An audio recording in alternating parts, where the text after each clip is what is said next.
అందరు మోకాళ్ళ మీదకి రండమ్మా. ప్రియమైన తండ్రి, మీ నామను జ్ఞాపకం చేసుకుని మీ సహాయం దయచేంత నమ్మదగిన దేవుడు ప్రభావ. మీ నమ్మకత్వాన్ని బట్టి, మీ ప్రభావ మహిమను బట్టి, మీ దయా సంకల్పం, అనాదికాల సంకల్పంలో భూమికి పునాదులు వేయకముందే క్రీస్తులో నన్ను మమ్మల్ని ఎరిగి ఏర్పాటు చేసుకుని మీ సన్నిధి, మీ సాన్నిధ్యం నాకు మాకు అనుగ్రహించిన మీ ప్రేమకై స్తుతులు చెల్లిస్తా ఉన్న మహోన్నతమైన మీ ఘనమైన శ్రేష్టమైన నామానికై వందనాలు ప్రభా. సాయంకాల సమయంలో ప్రభా ప్రార్థనా కోరికగా దేవా మీ సన్నిధిలో మేమందరం చేరి రావడానికి మీరు ఇచ్చిన తరుణానికై స్తుతులు చెల్లిస్తా ఉన్నా. నేను తండ్రి ముందుగా ఈ స్థలాన్ని పరిశుద్ధపరచుము. కనబడకుండా ప్రభావం చూపుతున్న శత్రు అంధకార క్రియలన్నింటినీ కూడా యేసు నామంలో లయం చేయమని ప్రార్థిస్తా ఉన్నా. మీ సన్నిధి ఇక్కడ ఉంచండి, మీ కను దృష్టి ఇక్కడ ఉంచండి ప్రభా. దేవా మరి మీరు సింహాసనాసీనిగా మా మధ్య ఉండండి దేవా. అపాత్రాన్ని కేవలం నిష్ప్రయోజకురాన్ని ఏ మంచితనం లేదని ప్రభా, పనికిరాని నా జీవితాన్ని జ్ఞాపకం చేసుకుని ప్రభా ఫలవర్తంగా చేయము దేవా. మీ సన్నిధి ప్రసన్నతో నింపండి ప్రభా. నీ వాక్కులు దయచేయి, నీ ఆత్మ ద్వారా ఆత్మ సంగతులు మాకు తెలియజేయమని ప్రార్థిస్తా ఉన్నా తండ్రి. మీరు మాత్రమే మరి మయం పొందురండి. మానవ హద్దుబాటును తొలగించి మీ సన్నిధిలో ప్రతి ఒక్కరితో మాట్లాడి మీ మెల్లనైన స్వరం మాకు వినిపింపచ్చే పాటల ద్వారా, వాక్యం ద్వారా ప్రార్థన సమయం ఎంతో ఆశీర్వాదకరంగా చేయమని యేసయ్య నామములో అడుగుచున్నాను తండ్రి, ఆమేన్.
185వ పాట.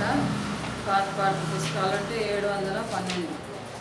185, 712. యేసు ప్రభుని సంకల్పములు మారవు ఎన్నటికీ, మహాప్రభావము ఆయనకే యుగ యుగముల వరకు. మహాప్రభావము ఆయనకే యుగ యుగముల వరకు. మోషేను ఏర్పరచు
చేసే యేసు ప్రభుని సంకల్పములు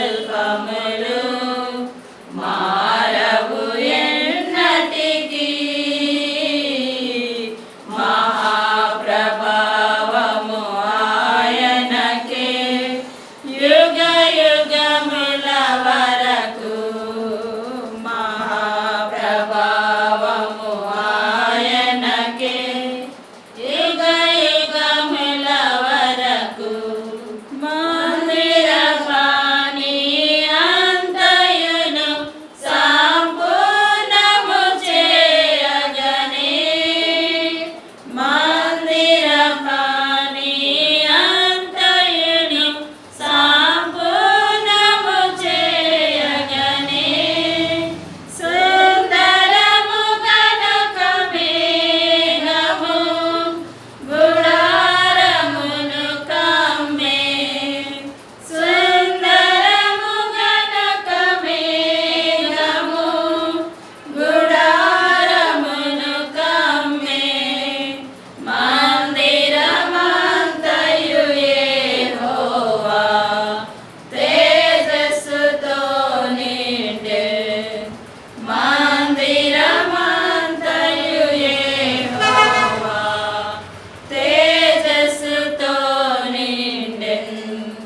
యేసు ప్రభుని సంకల్పములు మారవు ఎన్నటికీ. మహాప్రభావము ఆయనకే యుగ యుగముల వరకు. మహాప్రభావము ఆయనకే యుగ యుగముల వరకు. నావన్నీయును నీవే గదా అమరుడవగు దేవా. నావన్నీయును నీవే గదా అమరుడవగు దేవా. నీవన్నీయు నాకిచ్చితివి నీ కృపను బట్టి. నీవన్నీయు నాకిచ్చితివి నీ కృపను బట్టి. మహిమా పరతును ఎల్లప్పుడు ఇహ పరములయందు. మహిమా పరతును ఎల్లప్పుడు ఇహ పరములయందు. యేసు ప్రభుని సంకల్పములు మారవు ఎన్నటికీ. మహాప్రభావము ఆయనకే యుగ యుగముల వరకు. మహాప్రభావము ఆయనకే యుగ యుగముల వరకు. పరిశుద్ధ జనమా పాడెదము క్రీస్తు ప్రభుని బట్టి.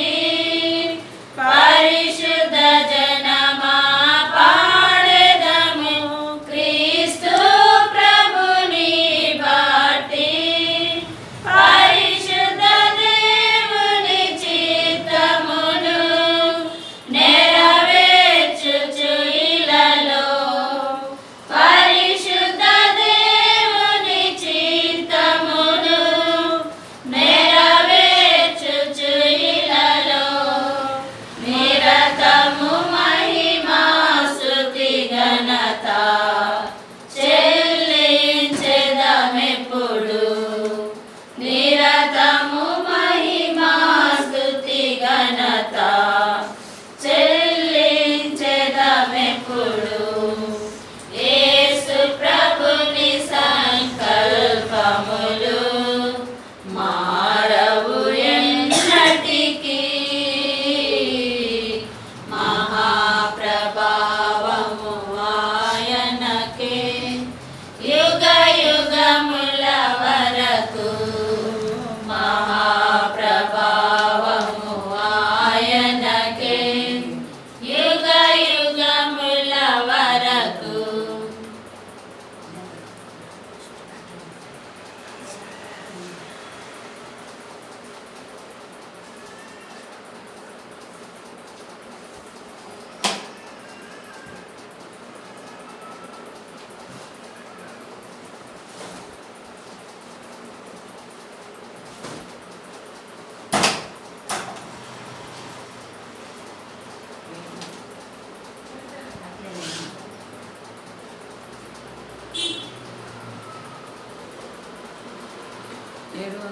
541 పాట, సారీ క్షమించండి, 571 పాట. పాత పాటల పుస్తకాలు అంటే 484, 571. వెళ్ళెదము మరి ధైర్యముతో కృపాసనము చేరను, వెళ్ళెదము మరి ధైర్యముతో కృపాసనము చేరను, తన కనికరము కృపలను పొంద తానే సహాయకుడు, తన కనికరము కృపలను పొంద తానే సహాయకుడు, వెళ్ళెదము మరి ధైర్యముతో కృపాసనము చేరను, వెళ్ళెదము మరి ధైర్యముతో కృపాసనము చేరను. మన ప్రార్థన ప్రభువాలకించి అత్యధికముగా మనకిచ్చును, మన ప్రార్థన ప్రభువాలకించి అత్యధికముగా మనకిచ్చును, మేల్కొని మనము ప్రార్థించిన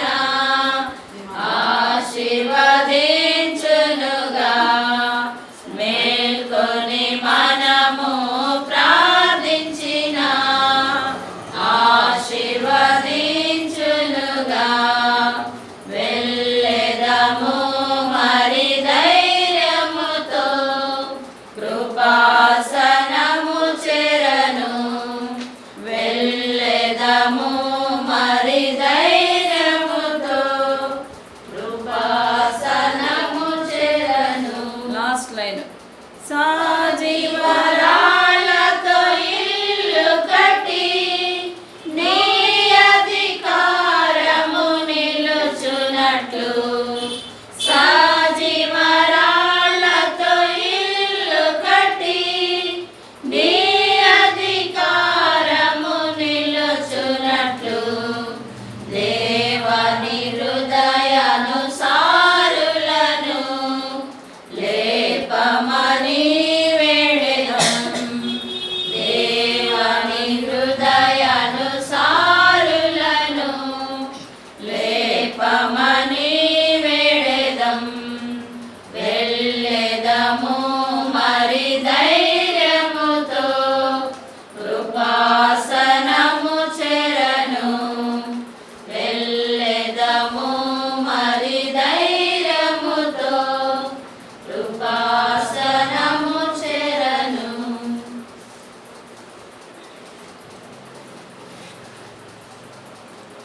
యాకోబు రాసిన మొదటి పత్రిక మొదటి అధ్యాయం, యాకోబు పత్రిక మొదటి అధ్యాయం, యాకోబు రాసిన పత్రిక మొదటి అధ్యాయము 2వ వచనం. నా సహోదరులారా, మీ విశ్వాసమున కలుగు పరీక్ష ఓర్పును పుట్టించునని ఎరిగి మీరు నానా విధములైన శోధనలో పడినప్పుడు అది మహానందమని ఎంచుకునుడి. మీరు సంపూర్ణులను అనులాంగుల్లో ఏ విషయంలోనైనాను కొదువులేని వారైనట్లు ఓర్పు తన క్రియను కొనసాగింపనీయుడి. ఇక్కడ మీ విశ్వాసం నాకు కలుగు పరీక్ష ఓర్పును పుట్టించునని ఎరిగి, మనకేముండాలా? విశ్వాసం. ఆ విశ్వాసము మరి ఆ విశ్వాసాన్ని మనము కలిగి ఉన్నాము అంటే ఓర్పు అనేది మన జీవితంలో ఉండాలి. ఓర్పు తన క్రియను కొనసాగింప నీయుడు. హబక్కూకు గ్రంథము 2వ అధ్యాయం 4వ వచనంలో చూసినట్టయితే హబక్కూకు 2:4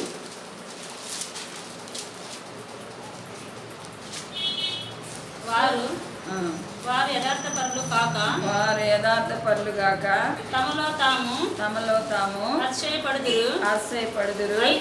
అయితే నీతిమంతుడు విశ్వాస మూలముగా బ్రతుకును.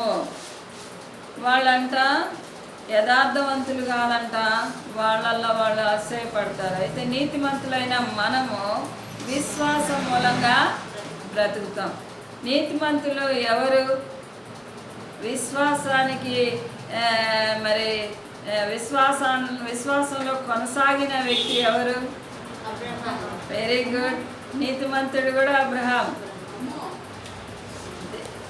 అబ్రహాము దేవుని నమ్మెను, అది అతనికి నీతిగా ఎంచబడెను. అబ్రహాం జీవితంలో చూసినట్టయితే విశ్వాసానికి కలుగు పరీక్షలో ఓర్పు, ఇప్పుడు యాకోబు అన్నాడు కదా, ఓర్పు తన క్రియను కొనసాగింపనీయుడి. ఓర్పుతో సహనంతో ముందుకు వెళ్తూ వచ్చాడు. తన కుటుంబ జీవితంలో కానీ వ్యక్తిగతంగా కానీ అబ్రహాం జీవితం చూసినట్టయితే చాలా ఓర్పు. ఎలాంటి ఓర్పు? 100 సంవత్సరాలు వచ్చినప్పుడు కూడా కుమారుడి సంతానం లేదు. కుమారుడు కొరకు అప్పుడు కూడా ఎదురు చూస్తూ ఉన్నాడు. సరే, కుమారుడు పుట్టిన తర్వాత కూడా మళ్ళా బలి ఇవ్వమనంటే ఏం చేశాడు? మృతుల్లో నుండి తన కుమారుడు, అంటే మృతులను సైతం లేపగల శక్తి కలిగిన దేవుడు ఆయనని హెబ్రీలకు రాసిన పత్రికలో 11వ అధ్యాయంలో చక్కగా ఉందో చూడండి అమ్మా. హెబ్రీ 11వ అధ్యాయము, ఏప్రిల్కి రాసిన పత్రిక 11వ అధ్యాయము.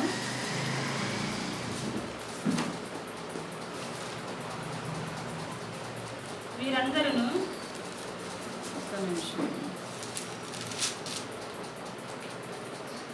11వ వచనం.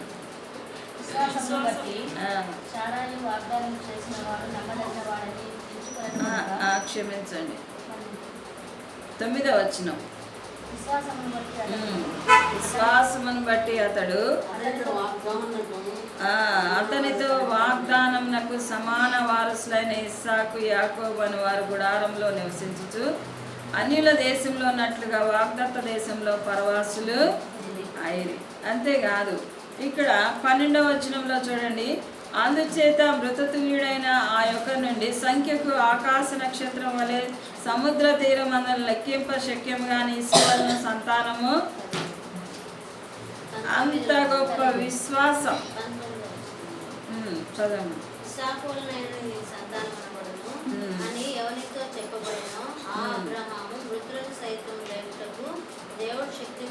అది అర్పించి ఉపమాన రూపంగా అతన్ని మృతుల్లో నుండి మరలా పొందను. మృతులను సైతం లేప శక్తి కలిగిన దేవుడు. ఎందుకు అంత విశ్వాసంతో ఓర్మితో ఉన్నాడు? యాకోబులు అన్నట్టుగా ఓర్పు తన క్రియను కొనసాగింపనీయుడి. అంత విశ్వాసము, అంత ఓర్పు, అంత క్రియారూపకమైన విశ్వాసము కనపరిచిన వాళ్ళల్లో ఎవరున్నారమ్మా? ఇంకా ఇంకో స్త్రీ ఉంది. ఎవరు?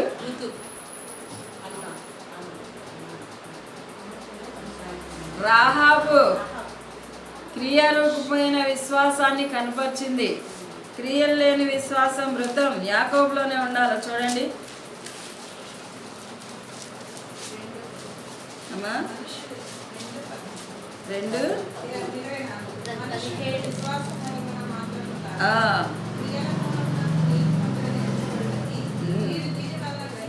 గ్రహించి అటు వల్లనే రాహాబు అని వేసి కూడా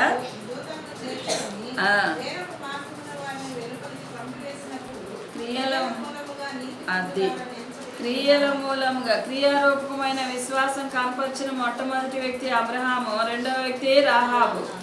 చూడండి, వీళ్ళు ఓర్పు తన క్రియను కొనసాగింపనీయుడి. ఎంత ఓర్పుతో వీళ్ళు మరి ఆ వాగ్దానాన్ని స్వతంత్రించుకుంటూ వచ్చారు. దేవుని క్రియలు చూస్తూ వచ్చి నమ్మి నీతిమంతులుగా, అంటే ఊరక ఏదో చూసి విశ్వాసం. అసలు రాహాబు యోషువలో అంటది, మీ గురించిన వార్త విన్నప్పుడు మా గుండెలు కరిగిపోయినాయి. ఏమైనాయి అంట? భయం వచ్చేసింది. చూడండి ఆ మాట చూస్తే యెహోషువ గ్రంథము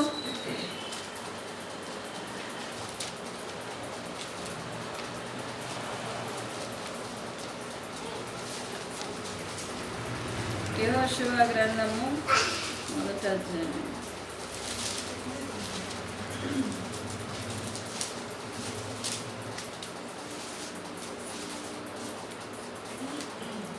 రెండో అధ్యాయము యెహోషువ 2 చదవండి. మేము విన్నప్పుడు మా గుండెలు కరిగిపోయాను. మీ దేవుడైన యెహోవా పైన ఆకాశమందును కింద భూమి అందును దేవుడే. మీ ఎదుట ఎట్టి మనుషునికైనా ధైర్యం ఉండదంట, ఎట్టి మనిషికైనా కానీ. అంత గొప్ప దేవుడు. పైన ఆకాశం కానీ కింద భూమి మీద కానీ ఆయన వంటి దేవుడు ఎవరున్నారు? దానియేలులో కూడా అంటాడు కదా, అవునా? అంత గొప్ప దేవుడు, ఎంత శక్తిమంతుడైన దేవుడో, ఎంత ఉన్నతమైన దేవుడో, ఆకాశ మహాకాశంలో పట్టజాలని దేవుడు.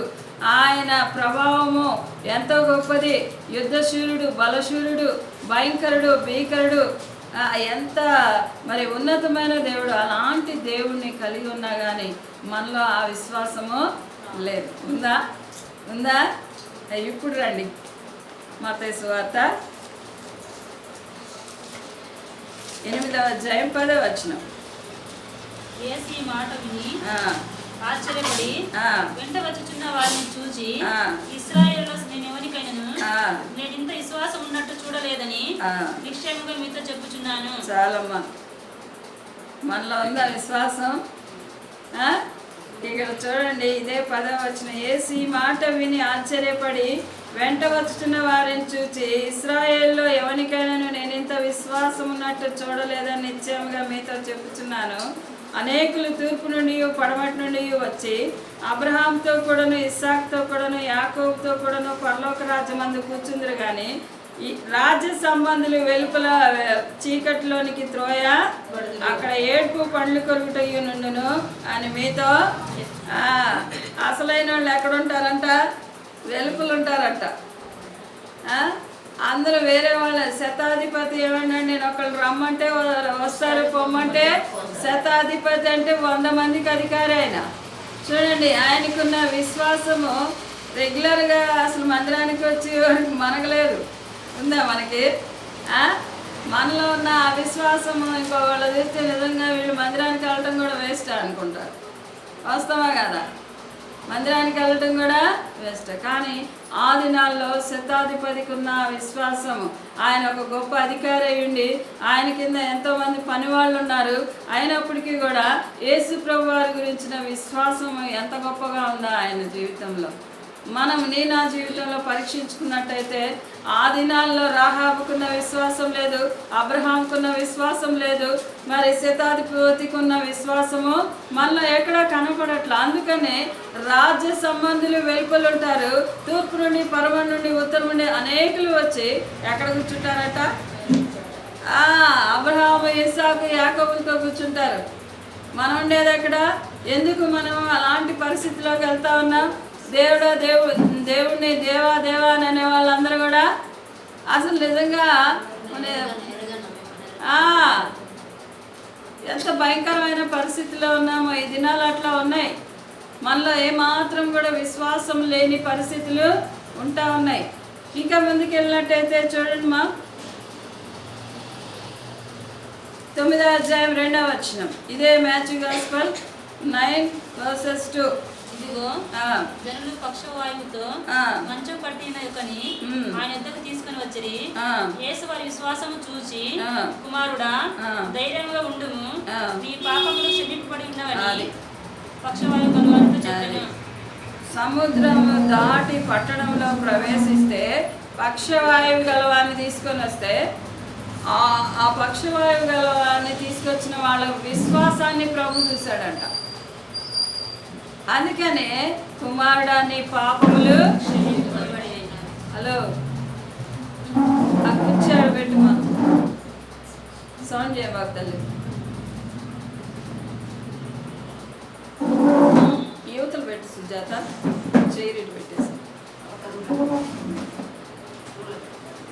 ఇక్కడ వాళ్ళకి ఎంత గొప్ప విశ్వాసం ఉందో చూడండి. ఇదిగో శాస్త్రుల్లో కొందరు ఇతడు దేవదూషణ చేయించున్నాడని తమలో తాము అంటే అక్కడ ఉన్న వాళ్ళందరూ కూడా దేవదూషణ చేస్తున్నాడని అనుకుంటున్నారు. కానీ యేసుప్రభు వారు ఏం చేస్తున్నాడు? నిజమైన విశ్వాసాన్ని చూస్తూ ఉన్నాడు. నీలో నాలో మనలో కూడా అనేక సార్లు మనలో ఉన్న విశ్వాసాన్ని కనుగొనాలని మనకు అనేక పరీక్షలో నిరీక్షణ ఉండాల. మళ్ళా రండి యాకోబు 1:1 అధ్యాయము, యాకోబు పత్రిక 1 అధ్యాయం 2వ వచనంలో మళ్ళీ అది ఖచ్చితంగా క్లారిటీగా చదవండి అమ్మా మాట.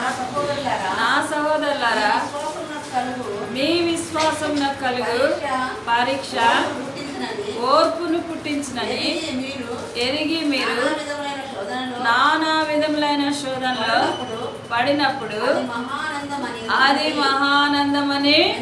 నానా విధమైన శోధనలో పడినప్పుడు ఆ దినాల్లో వాళ్ళు ఎంతో సంతోషంగా ఎంచుకుంటూ వచ్చారు.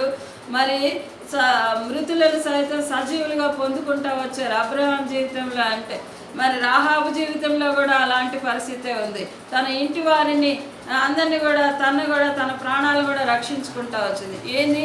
విని విశ్వాసం వస్తూ వచ్చింది.